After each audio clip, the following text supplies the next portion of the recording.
ಮನೆ ತುಂಬ ಹೂವ, ಹಿತ್ತಲದಲ್ಲಿಗೆಲ್ಲ ಹೂವ, ಅದರ ನೋಡಲಿಕ್ಕೆ ವ್ಯವಧಾನ ಇಲ್ಲ, ಏನಿಲ್ಲ. ಹೀಗಾದರೆ ಎಷ್ಟಿದ್ದರೆ ಏನಾಗುವುದಿದೆ? ಮನುಷ್ಯನೇ ನಿಸರ್ಗ ಅಂತದೆ, ಒಂದಿಷ್ಟು ಹೊರಗೆ ಬಾ, ನಿನ್ನ ಹಾಸಿಗೆಯಿಂದ ಏಳು, ಒಂದಿಷ್ಟು ಹೊದಿಕೆಯನ್ನು ತೆಗೆ, ಕಿಟಕಿಗಳನ್ನು ತೆರೆ, ಬಾಗಿಲವನ್ನು ತೆರೆ, ಹೊರಗೆ ಬಂದು ಒಂದು ಕ್ಷಣ ನೋಡು. ಎಂಥ ಸೌಂದರ್ಯದ, ಎಂಥ ಅದ್ಭುತ ಜಗತ್ತದ ಇದು. ಇದು ದೇವ ಜಗತ್ತ, ಇದು ದೇವ ಜಗತ್ತು.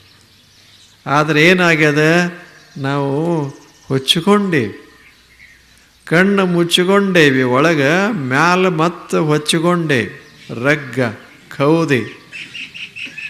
ಅದರ ಮ್ಯಾಲ ಸುತ್ತ ಮುತ್ತ ಒಂದಿಷ್ಟು ಬೇಕಲ್ಲ, ಒಂದು ಕಿಟಕಿರೆ ತೆರೆದಿರಬೇಕಲ್ಲ, ಇಲ್ಲ, ಮುಚ್ಚಿಕೊಂಡೇವಿ ಅಷ್ಟು. ಎಲ್ಲ ಹೀಗೆ ಆದ ಬಳಿಕ ನಮಗೆ ಜಗತ್ತು ಕಪ್ಪದ, ಜಗತ್ತು ಕೆಟ್ಟದ, ಜಗತ್ತು ಇದೆಲ್ಲ ಕತ್ತಲೆ ಅಂತ ಅಂದ್ರೆ ಜಗತ್ತು ಕತ್ತಲೆ ಆಗ್ತದೇನು? ನಮ್ಮಷ್ಟಕ್ಕೆ ನಾವು ಕತ್ತಲಲ್ಲಿ ಬದುಕ್ತೇವೆ, ನಮ್ಮ ಮಟ್ಟಿಗೆ ಅದು ನರಕ. ಆದರೆ ಹೊರಗಿರೋದೆಲ್ಲ ಸ್ವರ್ಗ, ಎಲ್ಲವೂ ಸ್ವರ್ಗ. ನಾವು ಸ್ವಲ್ಪ ನಮ್ಮನ್ನು ಸುಧಾರಿಸಿಕೊಂಡ್ರೆ, ಚಲೋ ದೃಷ್ಟಿಯಿಂದ ನಾವು ನೋಡೋದನ್ನು ಕಲಿತ್ರೆ ಮನೆಯೊಳಗೆ ಸ್ವರ್ಗ, ಹೊರಗೆಲ್ಲ ಸ್ವರ್ಗ. ನಾಳೆ ದೇವತೆ ಆಗೋದಲ್ಲ, ಈಗ ಇದೇ ಕ್ಷಣ ಅದ. ನೀವು ದೇವತೆಗಳೇ. ದೇವತಾ ಅಂದ್ರೇನು? ಆನಂದವಾಗಿರೋರು. ಮತ್ತು 4 ಕೈಯ ಏನಾರು ಹಿಡಿಯೋದು ಅಲ್ಲ. ದೇವತಾ ಅಂದ್ರೆ ಅದ್ಭುತ ಇರ್ತಾರಂತ ಅಲ್ಲ. ನಕ್ಕೋತಿರ್ರಿ ದೇವರು, ಅಳ್ಕೋತಿರ್ರಿ ಅಲ್ಲೇ. ಸಿಟ್ಟಿಗೆದ್ರ ರಾಕ್ಷಸ, ನಕ್ಕೋತಿದ್ರೆ ದೇವತಾ ಅಷ್ಟೇ. ಏನು ಮಕ್ಕಳಿರ್ತಾವೆ, ಎಷ್ಟು ಚೆನ್ನಾಗಿ ಅನ್ನೋದಲ್ಲೇನು ದೇವ್ರಂಗದಾವಂತಾರೆ.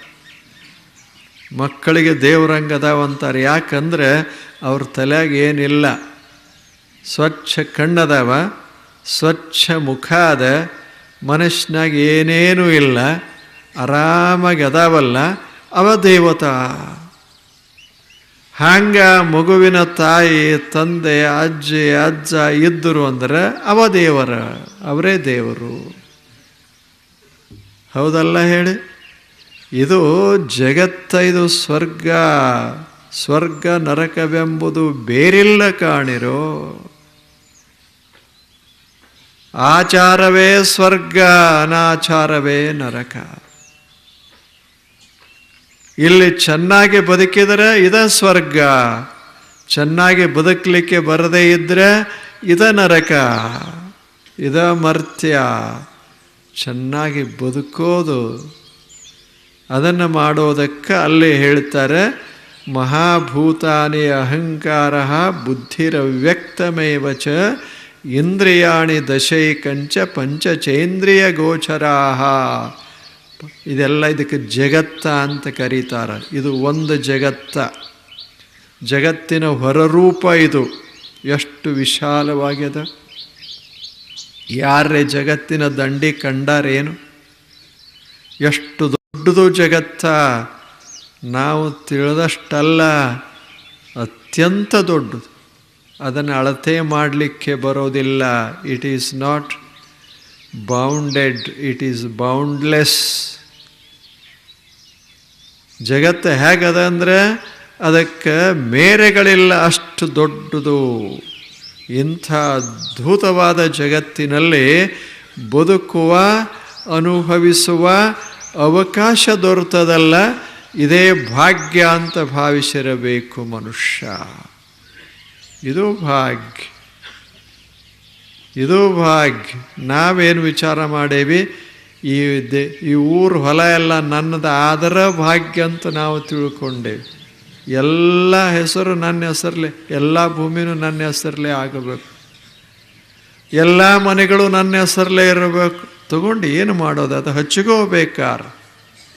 ನಾನೇ ಬರ್ಕೊಳ್ಳೋದು, ಈ ಊರಿನ ಮನೆಗಳೆಲ್ಲ ನನ್ನವು ಅಂತ ಬರ್ಕೊಳ್ಳೋದು, ಕಿಶದ ಹಾಕ್ಕೊಳ್ಳೋದು, ಆರಾಮ ಮಕ್ಕೊಳ್ಳೋದು. ಏನಾಗ್ತದೆ ಅದು? ನಾಳೆ ಪ್ರೈಮ್ ಮಿನಿಸ್ಟರ್ ಅಂತ ಬರ್ಕೋರಲ್ಲ, ಏನಾಗುತ್ತೆ? I M A prime minister ಅನ್ನೋದು ಮನ್ಯಾಗ ಯಾರೇನು ತಕರಾರು ಮಾಡ್ತಾರೆ ಹೇಳಿ? I am the president of India, of the whole world ಅನ್ರಿ. ಅದ್ರ ಏನಾಗತ್ತೆ? ಆರಾಮಿರೋದು. ಅಲ್ಲಿ ಕೂಡಕ್ಕೆ ಹೋಗಬಾರ್ದು, ಇಲ್ಲೇ ಇಲ್ಲೇ ಆರಾಮಿರೋದು. ಭಾಳ ಸಂತೋಷದಿಂದ ಬದುಕೋದು ಸಾಧ್ಯತೆ. ಪರದೇಶದಲ್ಲಿ ಒಬ್ಬ ಹೇಳ್ತಾನೆ, ನನ್ನಷ್ಟು ಆರಾಮದಿಯೇನು ನೀನು? ಲಾವೋತ್ಸೆ ಅಂತ ಒಬ್ಬ ದೊಡ್ಡ ಸಂತನಾಗಿ ಹೋದ ಚೀನಾ ದೇಶದಾಗ. ಭಾಳ ದೊಡ್ಡ ಸಂತ, ಚೀನಾ ದೇಶದ ಸಂತ ಆತ. ಆದರೆ ಹೇಗಿದ್ದ ಅಂದ್ರೆ, ಹೆಂಗದನ ಹಂಗೆ ಇದ್ದ, ಹೆಂಗದನ ಅಷ್ಟೇ, ಇನ್ನೇನಿಲ್ಲ ಈ ಜಗತ್ತಿನಲ್ಲಿ. ಅಂಥ ಮನುಷ್ಯ ಹೊಳಿ ದಂಡ್ಯಾಗ ಒಂದು ಗಿಡದ ಕೆಳಗೆ ಕುಂಡಿರ್ತಿದ್ದ. ಆ ದೇಶದ ರಾಜನಿಗೆ ಸುದ್ದಿ ಮುಟ್ಟಿತು, ಇಲ್ಲಿ ಮಹಾ ಸಂತ ಬಂದಾನಂತ. ಆತ ಭೇಟಿಗೆ ಬಂದ. ಎದಕ್ಕಂದ್ರೆ ಭೇಟಿಯಾಗಿ ಸಂತರನ್ನು ತನ್ನ ಅರಮನೆಗೆ ಕರ್ಕೊಂಡು ಹೋಗಬೇಕು, ತನ್ನ ವೈಭವ ತೋರಿಸಬೇಕು ಅಂತ ಅವನಿಗೆ. ದೊಡ್ಡ ರಾಜ, ಭಾಂಡಾರ ತುಂಬಿತ್ತು, ಮುತ್ತು ರತ್ನಗಳೇ ರತ್ನಗಳು. ಇದನ್ನೆಲ್ಲ ಮಹಾಸಂತರಿಗೆ ಸ್ವಲ್ಪ ತೋರಿಸಬೇಕು ಅಂತ ಕರ್ಕೊಂಡು ಹೋಗ್ಬೇಕಂತ ಬಂದ. ಈತ ಸುಮ್ಮನೆ ಕೂತಿದ್ದ. ಆತ ಬಂದ ಬಳಿಕ ಬರ್ರಿ ಅಂತಾರೆ ಅನ್ಬೇಕಲ್ಲ. ಸಂತಂದು ಹೆಂಗಿತ್ತು ಅಂದ್ರೆ, ಬರೋರು ಬರ್ತಾರೆ, ಹೋಗೋರು ಹೋಗ್ತಾರೆ. ಬರ್ರಿ ನಾವು ಹೋಗ್ರಿ ಅಂತ ನಮಗೆ ಯಾಕೆ ಅನ್ನೋದು, ಇದ್ಯಾಕೆ ನಮಗೆ? ಬರೋರು ಬಂದೇ ಬರ್ತಾರೆ, ಹೋಗೋರು ಹೋಗೇ ಹೋಗ್ತಾರೆ. ನಡುವೆ ಕೂತ್ಕೊಂಡು ಬರ್ರಿ ಹೋಗ್ರಿ ಇದೇನು ಇದು ಯೋಗ್ಯ ಅಲ್ಲ ಅಂತ ಸುಮ್ಮನೆ ಇದ್ದ. ಬರ್ತಾರೆ ಹೋಗ್ತಾರೆ. ಮಹಾರಾಜ ಹೇಳ್ದ, ನಾನು ಮಹಾರಾಜ. ಅವಾಗ ಸಂತಂದ, ಇರ್ಬೋದು ಅಂತ. ಮತ್ತು ಯಾರ್ಯಾರು ಏನೇನರ ಇರ್ತಾರ, ನೀ ಮಹಾರಾಜ ಇರ್ಬೋದು ಅಷ್ಟೆ. ಎಷ್ಟು ಚಂದಿಲ್ಲ? ನಮ್ದು ಹಂಗೆ ಆಗ್ತದೇನು? ಮಹಾರಾಜ ಏನು ಮುಂದಿನ ವರ್ಷ ಬರ್ತಾನಂದ್ರೆ ಈಗ ಕಸ ಹೊಡೆಯೋ ಶುರುವಾಗಿರ್ತದೆ, ಎಲ್ಲ ಪ್ಲ್ಯಾನಿಂಗ್ ಶುರುವಾಗಿರ್ತದೆ. ಇರ್ಬೋದು ಅಂದ. ತಮ್ಮ ದರ್ಶನಕ್ಕೆ ಬಂದೇನಿ ಅಂದ. ಆಯ್ತಲ್ಲ ಅಂದ. ಮಾತಾಡೋ ರೀತಿ ಬೇಕು ಬೇಡ ಏನಿಲ್ಲ ಮತ್ತು ಏನೂ ಇರಲಿಲ್ಲ. ಎಷ್ಟು ಮಜಾದಾಗಿದ್ದು.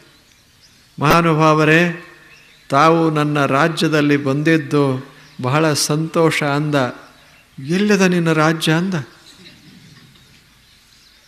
ಎಲ್ಲದ ನಿನ್ನ ರಾಜ್ಯ ಅಂದ. ಇದು ದೇವರಾಜ್ಯ, ಇದು ವಿಶ್ವರಾಜ್ಯ. ಈ ಭೂಮಿ, ಈ ನೀರ, ಈ ಗಾಳಿ ನೀ ಬರೋಕ್ಕಿಂತ ಮುಂಚೆ ನೀವು ಹಾದ ಬಳುಕು ಇರ್ತಾವ. ನೀ ಯಾರು ಅಂದ. ಹೇಗ ಎಷ್ಟು ಚಂದದ. ಮಹಾರಾಜ ವಿನಂತಿ ಮಾಡಿದ, ಸಂತರೇ ತಾವು ನನ್ನ ಅರಮನೆಗೆ ಬರಬೇಕು ಅಂತ. ಅವಾಗ ಅವ ಹೇಳ್ದ, ನನ್ನ ಅರಮನೆ ನೋಡಿ ಹೆಂಗದ, ಮ್ಯಾಲ ಆಕಾಶ ಅದೇ ರೂಫ್ ಮ್ಯಾಗಿಂದು, ಇದೆಲ್ಲ ಭೂಮಂಡಲ. ನನ್ನ ಮನ್ಯಾಗ ಇದು ನದಿ ಹರಿಯಾಕತ್ಯದ, ನಿನ್ನ ಮನ್ಯಾಗ ಏನು ಹರಿತದ ನೋಡು, ನಂದು ಎಷ್ಟು ಅದ್ಭುತದ. ಮಹಾರಾಜನೇ ನೀನು ಇಲ್ಲೇ ಕೂಡು, ಇದು ನಿಂದು ಮನೆ ಇದೆ. ಈ ಮನೆ ಮುಂದೆ ಇನ್ಯಾವುದು? ಎಂಥ ಅದ್ಭುತ ಮನೆ, ದೇವರು ಕಟ್ಟಿದಂಥ ಸುಂದರ ಮನೆ. ನಾವೆಲ್ಲ ಇದರ ಮಾಲೀಕರು, ನಾವೆಲ್ಲ ಇಲ್ಲೇ ಅನುಭವಕ್ಕಾಗಿ ಬಂದವರು. ದೇವ ಅವಕಾಶ ಕೊಟ್ಟಾನ. ಮಹಾರಾಜ, you are not a king, I am also a king, you are a king, everyone is a king. ಯಾರಿಲ್ಲ ಹೇಳು? ತಿಳ್ಕೊಂಡ್ರೆ ನಾವೆಲ್ಲ ರಾಜರೇ, ತಿಳಿದಿದ್ರೆ ಏನೂ ಅಲ್ಲ, ಭಿಕ್ಷುಕರು. ಹೇಗದ ಮಾತು, ಹೇಗದ ಲಾವೋತ್ಸೆ, ಎಷ್ಟು ಅದ್ಭುತ ಮಾತುಗಳನ್ನು. ಇದು ಜಗತ್ತ, ಚಂದ ಸುಂದರ ಜಗತ್ತ. ಇಂಥ ಜಗತ್ತನ್ನು ನಾವು ನೋಡ್ತೇವಲ್ಲ, ಇದು ಹೊರ ಜಗತ್ತ. ಇದೊಂದು ಅದ್ಭುತ ಜಗತ್ತ. ಈ ಜಗತ್ತಿನ ಇನ್ನೊಂದು ರೂಪ ನಮ್ಮ ಒಳಗೆ, ನಮ್ಮ ಮನಸ್ಸಿನಾಗ ಇಚ್ಛಾ ದ್ವೇಷ ಸುಖಂ ದುಃಖಂ ಸಂಘಾತಶ್ಚೇತನಾಧೃತಿ ಏತತ್ ಕ್ಷೇತ್ರಂ ಸಮಾಸೇನ ಸವಿಕಾರ ಮುದಾವೃತಂ. ಇದು ಸ್ವಲ್ಪ ಒಳಗೆ ವಕ್ರ, ಇದು ಹೊರ ಜಗತ್ತಾಯ್ತಾ. ಇನ್ನು ಮಾನಸಿಕ ಜಗತ್ತು ಅದ ಒಳಗೆ. ಈಗ ಹೊರಗೆ ಕೈಯ ಕಾಲ ಹೆಂಗೆ ಅದಾವ, ಹಂಗೆ ನಮ್ಮ ಮನಸ್ಸಿನಾಗೂ ಕೆಲವು ಅದಾವ. ಏನೇನದಾವ? ಇಚ್ಛಾ ಅದ, ದ್ವೇಷ ಅದ, ಸುಖ ಅದ, ದುಃಖ ಅದ, ಸಂಘಾತ ಚೇತನದ, ಧೃತಿಯದ. ಇದರಿಂದ ಕೂಡಿಕೊಂಡು ಒಳ ಜಗತ್ತ ಅದ. ಇದು ಮಾನಸಿಕ ಜಗತ್ತ, ಇದು ಹೊರಗೆ, ಇದು ಭೌತಿಕ ಜಗತ್ತ. ಎರಡೂ ಜಗತ್ತು ಕೂಡಿ ಕ್ಷೇತ್ರ. ಏತತ್ ಕ್ಷೇತ್ರಂ. ಒಳಗೆ ಎಷ್ಟು ಮಜಾ ಅದ. ಸುಮ್ಮನೆ ಇಚ್ಛೆಗಳು ಉಂಟಾಗ್ತಾವ, ಇಚ್ಛೆಗಳಾಗ್ತಾವ, ದ್ವೇಷ ಭಾವನೆ ಬರ್ತದೆ, ಒಮ್ಮೊಮ್ಮೆ ಸುಖ ಆಗ್ತದೆ, ಒಮ್ಮೊಮ್ಮೆ ದುಃಖ ಆಗ್ತದೆ, ಒಮ್ಮೊಮ್ಮೆ ಸ್ಥೈರ್ಯ ಇರ್ತದೆ. ಎಲ್ಲ ಸುಮ್ಮನೆ ಹೀಗೆ ಎಲ್ಲ ಉಂಟಾಗ್ತಾ ಇರ್ತದೆ. ಸುಖಂ ದುಃಖಂ ಇಲ್ಲ, ಸಂಘಾತಶ್ಚೇತನಾಧೃತಿ. ಒಳಗೆ ಅನೇಕ ಆಲೋಚನೆಗಳು ಹೇಳ್ತಾವ. ಚೇತನ, ಧೃತಿ, ಒಂದಿಷ್ಟು ಗಟ್ಟಿತನವೂ ಒಳಗಿರ್ತದೆ, ಧೈರ್ಯ ಸ್ಥೈರ್ಯಗಳು ಇರ್ತಾವ. ಇದೆಲ್ಲದರಿಂದ ಕೂಡಿಕೊಂಡಿರುವ ಒಂದು ಒಳ ಜಗತ್ತಾದ. ಎರಡಿವು, ಹೊರಗೆ ಅದು, ಒಳಗೆ ಇದು, ಎರಡೂ ಕೂಡಿ ಇದು ಕ್ಷೇತ್ರ. ಇಚ್ಛೆಗಳು ಯಾರಿಗೆ ಇಚ್ಛೆ ಆಗೋದಿಲ್ಲ ಹೇಳಿ? ಇಚ್ಛೆನೇ ಆಗದೆ ಇದ್ದರೆ ಬದುಕು ಹೆಂಗೆ ನಡೀತದ ಹೇಳಿ? ಏನಾದರೂ ಒಳ್ಳೆಯದನ್ನು ನೋಡಿದರೆ ಬೇಕು ಅಂತ ಅನಿಸ್ಬೇಕು ಮನುಷ್ಯಾಗ. ಆದರೆ ತನ್ನದೇ ಆಗಬೇಕಂತಲ್ಲ, ಬೇಕು ಒಂದು ಕ್ಷಣ ನೋಡಲಿಕ್ಕೆ, ಒಂದು ಕ್ಷಣ ಸಂತೋಷ ಪಡ್ಲಿಕ್ಕಷ್ಟು. ಹಾಗ ಇಚ್ಛಾ, ದೊಡ್ಡವರಲ್ಲೂ ಇಚ್ಛೆಗಳದಾವ, ಸಣ್ಣವರಲ್ಲೂ ಇಚ್ಛೆಗಳದಾವ. ಆದರೆ ಇಚ್ಛೆಗಳು ಹೆಂಗಿರಬೇಕನ್ನೋದು ಒಂದು ವೈಶಿಷ್ಟ್ಯ. ಹೆಂಗಿರಬೇಕು ಇಚ್ಛೆಗಳು ಜೀವನವನ್ನು ಕೆಡಿಸಬಾರದು, ನಮ್ಮ ಬದುಕನ್ನು ಹಾಳು ಮಾಡಬಾರದು. ಅಂಥ ಇಚ್ಛೆಗಳಿರಬಾರ್ದು. ಬದುಕನ್ನೆಲ್ಲ ಪೂರ್ಣವಾಗಿ ವಿನಾಶಗೊಳಿಸುವಂಥ ಇಚ್ಛೆಗಳಿರಬಾರದು. ಇಚ್ಛೆಗಳು ಹೇಗಿರಬೇಕು ಅಂದರೆ ಅರಳಿಸುವ ಇಚ್ಛೆಗಳಿರಬೇಕು. ಆಗಲಿಲ್ಲೇನು ಸೀತಾದೇವಿ ಅರಣ್ಯ